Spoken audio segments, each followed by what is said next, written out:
I remember watching what's my man Eddie Curry, who was drafted by the Bulls back in like 2001, and he said on the Vlad interview that he wanted to be a Jessie White Tumbler. This dude is 7'1". I'm like, why you want to tumble? See, that's the thing. Everybody wants what they can't have. Man, I want to tumble, man. But you're the #1 basketball player in the country. Don't matter. I want to do a backflip. Yo, what up, peeps? This is Growing Up Shy. We back, season 2. We're the Vengeance. You know what I'm saying? I got my man. My name's Ronnie Rabos. I got my man. I'm about to call me your name. This is how often I'm on this fucking camera. Like, yo, I'm Ronnie Ray, and my man Khristian Leslie is not in Chicago. He's in the building though, man. What's up, bro? I'm feeling good. Oh, yeah. Growing Up Shy, this is the show we talk about things from Chicago. We both grew up in Chicago. Double entendre, Shy, C-H-I, means short for Chicago. And we were shy kids. We wasn't gangbangers, none of that stuff. We out here trying to do our dream thing. You know what I'm saying? So, we talk about events. We talk about sports teams. We talk about food. Anything Chicago, man. Today, where are we going with it, Khristian? Bud Billiken. Bud Billiken Parade. Says 1929, dog. 1929. This parade's been going on, man. Let's tell them what it is. Bud Billiken is a parade that was founded by, without even looking at the research, founded by the guy who published The Defender back in the day, right? Am I right? It's Robert Abbott. It's every year at Washington Park. It's always, when I was in school, I used to hate it because we had to go back to school in 2 weeks or something. 3 weeks, the third 3 weeks before school, they always popped up in there. So yeah, I remember that. Wow, man. And it's still going on strong, man. I used to hate it because we used to, in order to make extra money, my mom would sell like cakes and cookies and candy in the park. And so that was like a prime time for her to go out. And she used to bring us with her to help her sell the candy. So the other kids were out playing and joking around. We were actually working during the break. We used to, so my mom told me, she was like, look, if you sell all your candy, then you can go play. So I used to like make up stories and be like, look, you know, I think I'm the one that started. You know, those kids walk up to you and they say they need to sell the candy for like a school event or something. Right. I think I was the first kid to come up with that because I would do that. I'd go up to grown-ups and be like, yeah, you know, we're collecting money. One of the kids in our school has cancer, and if you just buy some candy. I'm quite sure you weren't the pioneer of begging. No, I'm sorry. You're the pioneer of fundraising. No. These kids be out there. Go ahead. Weren't actually fundraising though. I was just lying. I just wanted to sell the candy so I could get the hell out of it. No, those kids be out there like in April, you know, by the off ramps, trying to do a dance routine before the light turn green. You're like, what? And some of them don't even be dancing. They just come up to the car with their hand out. They're like, yo, what are you doing? We trying to get costumes for the Bud Billiken. My sister hates them. She's like, learn how to do something else other than play the back of a drum, or what is it? They got the little cans out there still. Yeah. Yes. Cans. Yeah. They be out there in December doing that. That ain't got nothing to do with Bud Billiken. They just trying to drum. It's a big event. I know they used to have it on. They still have it on WGN WGN. When I first moved to Cali, that was one of the first things that reminded me of home. Like I was able to be home. Feel like I was home, but I was in another state. You know what I mean? So I was able to watch it, and I was like, oh man, I didn't take advantage of it enough when I was living here. I stopped going when I was like probably like 12. And the thing that got me, because before I actually looked it up, you never knew when it was gonna be, kind of like Thanksgiving. You know, it's just like when I was a little kid, Thanksgiving used to like confuse the hell out of me because it was never on the same date. It was on the same day. Same day. Right. It's the last Thursday of November, you know, and the same with Bud Billiken. It's the second Saturday of every August. But when I was a kid, you don't know that. You think everything is supposed to happen like Christmas on the 25th. That's, Right. And that would mess me up. Like, what? Man, what's one of your fondest memories of it? And people who don't know, the Bud Billiken Parade salutes black folks pretty much. It's you got to be around it, man. You feel like you're amongst your people when you watch it. And I remember going 1 year, I would have to be like about 7, 8, and I like Todd Bridges and Stoney Jackson and all these guys were there. I'm like, that's Willis from what's that? You know what I mean? So these black stars used to come. You know what I mean? I remember seeing my mom's has a picture of Carl and Harriet Winslow. From Family Matters in the limo, and they were in the parade. Tom Jordan used to be there. I mean, Michael Jordan was there. Kumo D was there. I was like, man, all right, that's what's up. So they all come out and support that parade, man. Because back then, I mean, that was the only thing that I can remember that really celebrate. I mean, we had kind of Black History Month, but it wasn't really like the schools weren't as serious about it. If you had a good teacher, she might spend a day or 2 days during Black History Month talking about somebody Black who did something good. And really, honestly, it was always Martin Luther King Jr. It was like you swear that was the only Black man that ever did anything in the world. Did you go to was it all blacks in your school? Grade school or high school? I went to like 9 different schools. Oh wow. Yeah. So like when I was at Fisk and Shakespeare, those were majority Black. And then we moved to Markham, and I went to Prairie Hills Junior High. So that was majority Caucasian school. When I got there, it is no longer majority Caucasian school. Same with Hillcrest. Wow. I went to Mount Vernon Elementary for kindergarten through 8, all Black. With Percy Julian High School, all Black. So when I saw A Different World, they were like, this is where it's supposed to, there's no Black. I'm like, I lived in that shit my whole life. There wasn't no white people where I went to school at. Like a matter of fact, I'm right off Beverly. Do you cross the tracks? You go, if you're going east, you cross the tracks going east, all Black. You cross going towards Evergreen, it's white folks. And people who lived in, white folks who lived in that neighborhood didn't even go to the school. They were closer to that school than I was. And I was only like 3 blocks away. So I was like, yo, I didn't have any white people in my school except the teachers. That was it. Shout out to Mr. Zamzo, who the accounting teacher used to be kicking ass. But yo, Zamzo used to kick ass. But Zamzo, I like that. I gotta use that Zamzo. Shout out to Zamzo. That's 30 years ago though. That was Zamzo doing good, man. Zamzo was cool with me, man. That's something somebody should say in a movie. Get me Zamzo.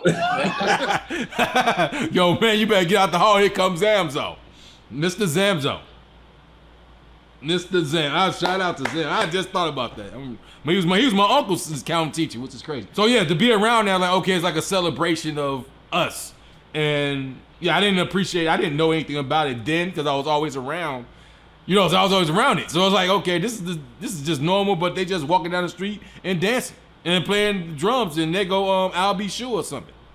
Right. There's food, Yeah. Celebrations. There you go. Yep. And you out there conning people out their money. Conning people is when they get nothing in return. That candy was real. That's not a con. If the candy wasn't real, then that would have been a con. That's a con. Right. Yeah. Okay. They got candy. I played on their sympathy in order to get them to purchase my wares. But I don't do that anymore. I don't do that. Okay. All right. What's your fondest memory of the Bud Billiken Parade? My fondest memory, it was just a big picnic. That's what I remember.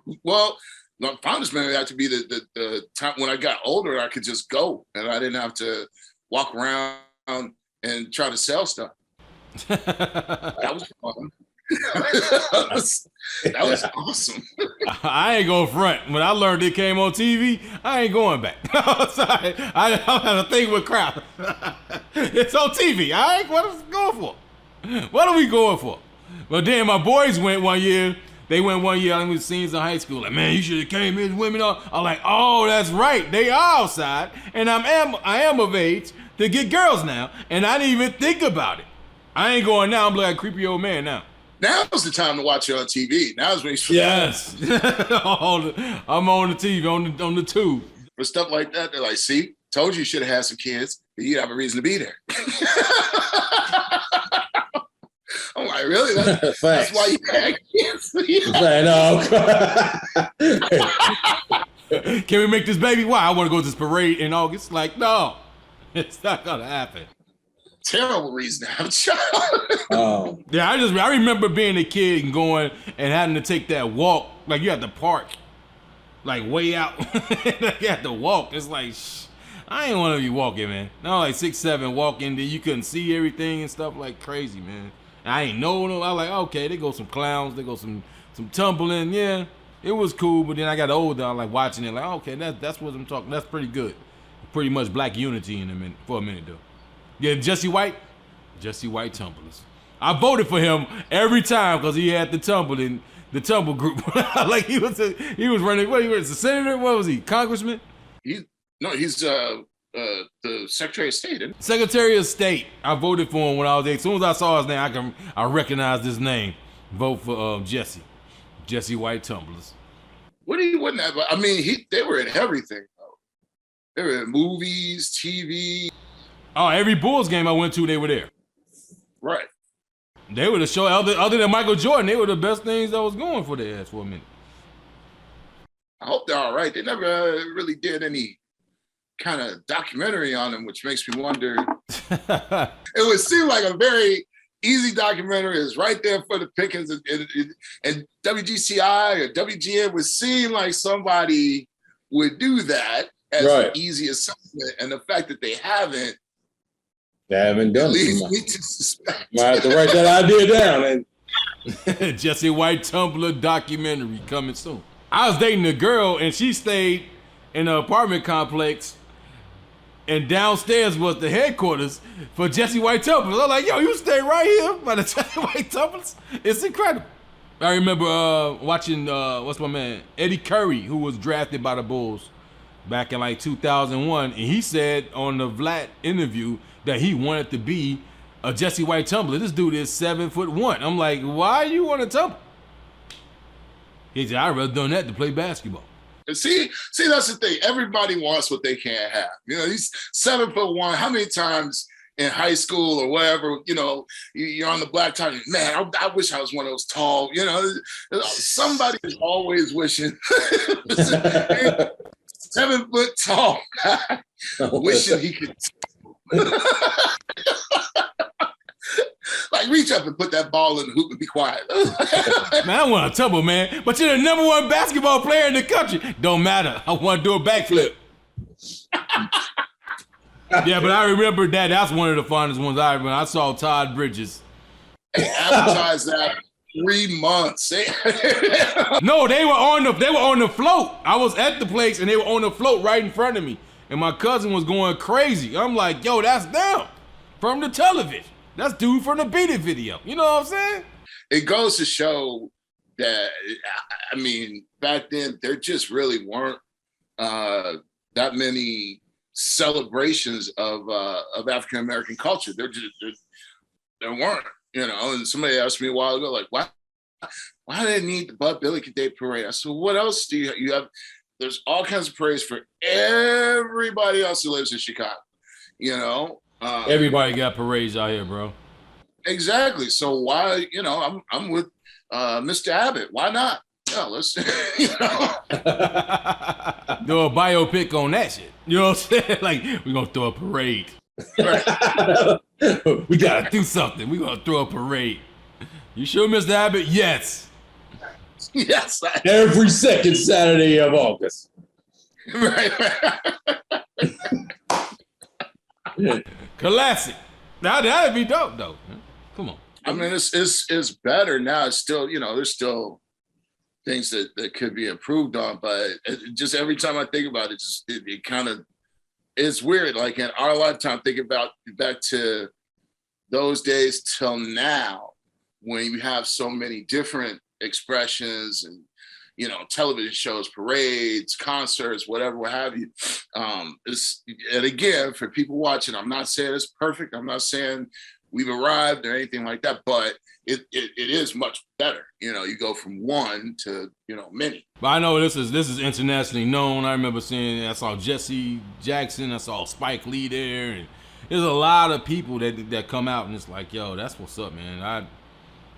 It make you feel proud to be a black person. You know what I mean? Like, you don't think your town is that town, but when you see something like that, they do know us. Even though Chicago's not a small town, like the second, third biggest city in the country, but when you see people come out to come support Chicago before sports, you know what I'm saying? Other than when the Bears were winning and then the Bulls took over, like it was around that time when we were still kind of losing and nobody was like paying attention to see that, like, oh, they know us in Chicago, man. So that's what's up. It was good to see something positive too. Yeah. And you know what? I don't know. I'll say this. I don't remember there ever being any kind of nonsense at the parade. Kind of. I didn't want to say nothing about that. We try to keep it positive up here.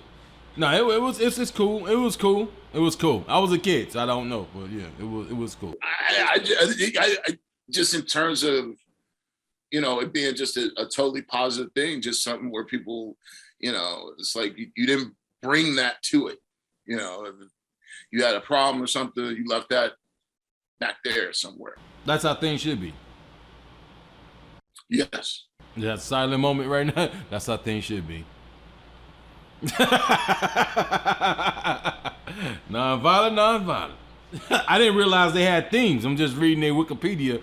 That 1984, salute to scouting. 1988, back to school special. 1991, the future is yours, go for it. 1984, save our children, stop the violence. 1996, strengthen families through our youth. Oh, they getting positive. 2001, we are family. 2009, education, yes we can. Salute to President Obama. Oh yeah, they definitely went that one. He probably was here for that. 2018, back to school, back to work, back to life, back to Bud. That sounds like a comic book right now. And 2019, 90 years of excellence, legacy on the parade. Wow. That's what's up, man. 90 years, dog. 90 years doing the same thing every year, dog. You talking about leaving a legacy, bro? I mean, and that's also a good way for because they do the parade and you got the different floats and they have different cars come through. So they've had everybody from T-Mobile to Uber to Lyft, put a float or a car in that parade. It's a good way to connect, with all communities. Some everybody goes to it now, but I mean, a lot of people, if they're trying to push, I know Uber, when they were trying to expand and get more participation from the African American community in terms of drivers. So they put a float in, So I mean, it's cool. Oh, and if you're watching, contact the defender and see about the next one if you want to volunteer or even work. Sometimes they have paid work for that day. Yes, I'm quite sure. They need people to help, organize the thing. So it pays pretty well too. So give them a call. Wow. I never even thought about working for a parade.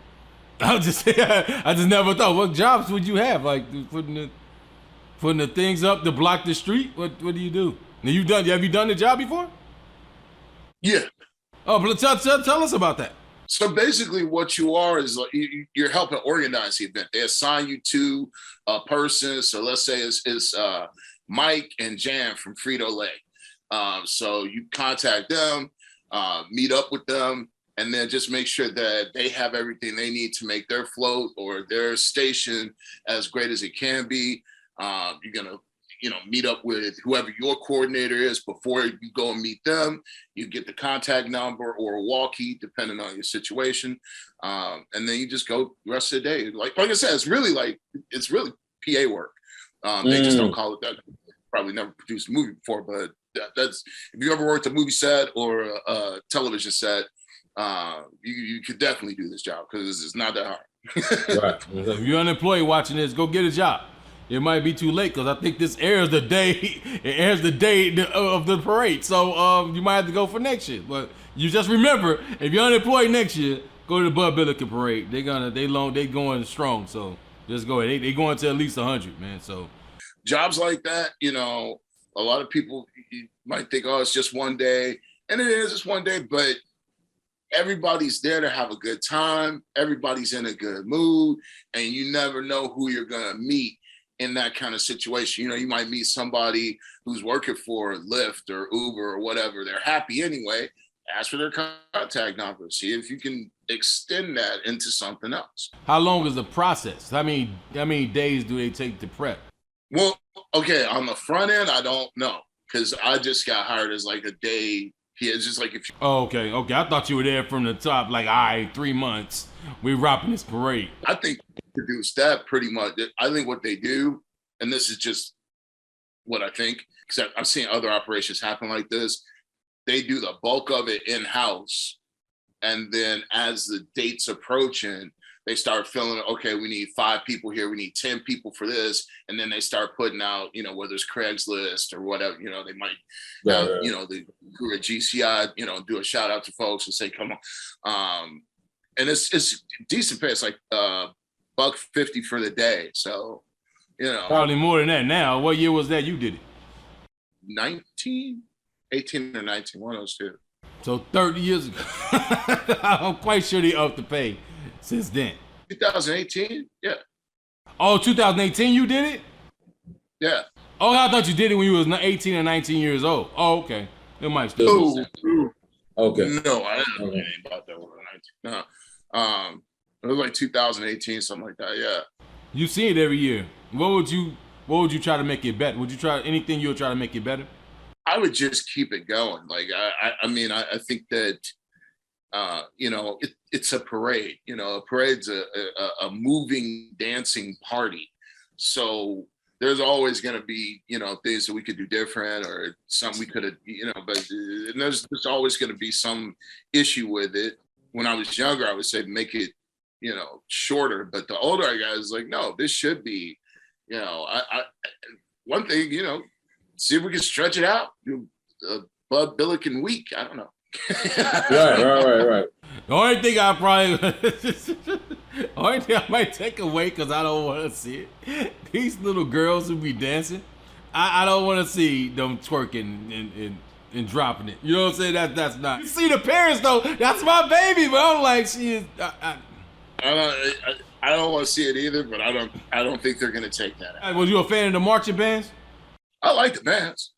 I like the bands. That was the only reason I wanted to go, and one reason I watch it is because of that. It's like, yo, that's crazy. But when do they start? You know what I mean? School ain't even in session, so they got the whole summer. They getting ready for this parade. They're just like athletes nowadays. They're not even over us. They're year round. Like if you're not practicing all year, you're probably not going to make the squad. Wow. Because it's gotten to a level now to where the different moves and the different, configuration, the different stuff that they're doing is so intricate that if you're not keeping up your skills all summer long, there's kids out there that want to be on those bands just so that they can be in that parade. Right. You know what I mean? So you're not gonna get a seat if you're not practicing. Part of the reason they practice too is so that they're used to that fatigue by the time the season gets here. So because those things are heavy. Yeah. And how long is that parade? Like what, 3 miles or something? Yeah, like bands pick up a lot of football kids that get cut because you go from freshman to sophomore, you might not stay on that football team, right? Right, And right, even from sophomore junior, you might, somebody transferred in and, his dad was the head coach at university or whatever, and he took your spot, screw you. Hey, I play the trumpet. Right. I mean, that's one thing, like having music in the school actually really helps those band leaders recruit, because they, you might need a requirement. If your mom put you in trumpet when you were, 5 years old, at least you know how to kind of do it, and then they could teach you the rest. But a large part of it is, can you play and march in that, at the same time? It's not the same as chamber music. It's not the same thing. Right. And they took a lot of the music programs out of the schools, out of the black schools. So so you're fortunate to see a black band play, period, now. So I might watch it just to see how many bands I see and count them out. Shout out to Bud Billiken, man. Man, that's the show. That's it. You gotta leave it there. Shout out to Mr. Abbott for putting it together. And shout out to the Defender for keeping it going. Shout out to the Defender for keeping it going. All the black celebrities that come through every year, the radio stations, the food vendors, everybody. They not paying us to say this. We just say, hey, we appreciate it because we were growing up, we grew up shy, and this is something that we love coming up. Khristian, tell them where you at, man. Tell them how to find you. I'm Khristian Leslie at khristianleslie.com. Also, so it's KHRISTIANLESLIE.com, all one word. That's my website. Facebook, Instagram, the world's first sales dictionary. Google it. It'll come up. You can go ahead and buy a copy. Thank you very much. Back to you, Ronnie Ray. Yeah, man. And find me, comedian Ronnie Ray, on TikTok, IG, YouTube, everything. And my website is Ronnie Ray Comedian. So that's the same person. So hit me on that. Follow your boy, man. We need the followers. I'm a comedian performing everywhere. So find me, come out, laugh. High Five Comedy Show every Sunday at the Lincoln Lodge, man. Come through. I'm the host. I'm the producer. My brother is the sound like guy, killing it. So shout out to Lawnmower for this one. And with the slogan, give him the slogan, my bro. Weren't born in Chicago. Wasn't born in Chicago. He didn't grow up shy. He didn't grow up shy. That's the show. Holla back. See you next time. Peace.